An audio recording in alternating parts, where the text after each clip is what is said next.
आज चाहिँ हामी यो नेल्स डिजाइन सिकौँ है त। फर्स्टमा एउटा टिप लिएर कुनै कलर एप्लाई गर्नुहोस्। मजाले एप्लाई गरिसकेपछि त्यसलाई 30 सेकेन्ड क्योर गर्नुहोस्। खासमा चाहिँ हामीले जेल पोलिसहरू क्योर गर्दाखेरि 60 सेकेन्ड नै क्योर गर्नुपर्ने हुन्छ र हामीलाई चाहिँ टाइम सेभ गर्नुपर्ने हुन्छ नि त। नेल टेक्निसियन भएपछि चाहिँ टाइम सेभिङको एकदम इम्पोर्टेन्ट रोल हुन्छ यसमा चाहिँ। गर्दा गर्दै क्लाइन्ट एकदम गलिरहेको हुन्छ अनि आफू पनि गलिरहेको हुन्छ। त्यही भएर टाइम चाहिँ एकदम सेभ गरेर कसरी मिनिमाइज गर्न सकिन्छ त्यसमा ध्यान दिएर गर्नुपर्ने हुन्छ। अनि हामीले चाहिँ बेस कलर लगाएपछि त्यसलाई क्योर गरिसकेपछि टप कोट लाएर त्यसलाई मजाले वफ गरिदिने, मजाले त्यो साइन चाहिँ हटाउनु पर्यो क्या। हामीसँग चाहिँ म्याट कोट नभएर चाहिँ हामीले टप कोटबाटै गर्यौं र हामीले चाहिँ लाइन्सहरू तान्न थाल्यौं। यो लाइन्स भन्ने डिजाइन चाहिँ हामीले नेल्स डिजाइन मध्येमा चाहिँ नेल आर्ट सिक्नु अगाडि चाहिँ सुरुमा सिक्छौं क्या यो आर्ट। अनि त्यसमा लिफहरू पनि बनायौं अनि त्यसलाई चाहिँ 30 सेकेन्ड क्योर गरिसकेपछि एप्लिकेटरको मद्दतले चाहिँ हामीले क्रोम एप्लाई गर्यौं। माथिबाट मजाले यसरी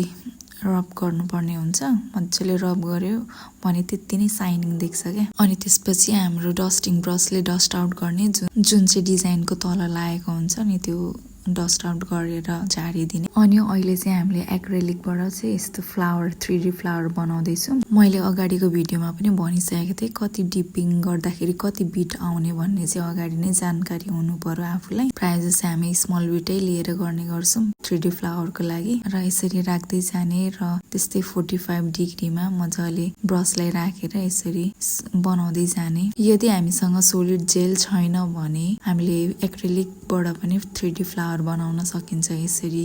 तर यसको लागि चाहिँ प्र्याक्टिस गर्नै पर्ने हुन्छ है। हामीले नेल एक्सटेन्सन या नेल आर्टै गर्दाखेरि पनि हामीले सानो सानो डिटेल हेर्नुपर्ने हुन्छ र अनि मात्र फिनिसिङ देखिन्छ क्या। एकैचोटि खतरा बनाउँछु भन्ने टाइपले चाहिँ होइन, बरु सानो सानो डिजाइनहरू पनि एकदम क्लियर फिनिसिङ दिएर चाहिँ गर्नुपर्ने हुन्छ है नेल्समा चाहिँ। नेल्समा डिजाइन आर्टहरू गर्नु त गरिहाल्छ, एक्सटेन्सन पनि गरिहाल्छ, तर मेन कुरा भनेको फिनिसिङ चाहिँ हुनु पर्यो। हामीले एक्रेलिकबाट 3D फ्लावर बनाउँदा वा कुनै एप्लिकेसन गर्दाखेरि त्यसलाई चाहिँ क्योर गरिराख्नु पर्ने झन्झट चाहिँ हुँदैन। यसरी रेडी भइसक्यो हाम्रो 3D फ्लावर चाहिँ। त्यसपछि हामीले बीचमा चाहिँ स्टोन राखिदियौँ। स्टोन चाहिँ हामीले टप कोट या बेस कोटको मद्दतले पनि राख्न सक्छौँ त्यसलाई। अनि हामीले चाहिँ थिन लेयरमा टप कोट एप्लाई गर्नु पर्यो, नभए हाम्रो डिजाइन छोपिने हुन्छ। र हाम्रो डिजाइन निस्केको छ यस्तो।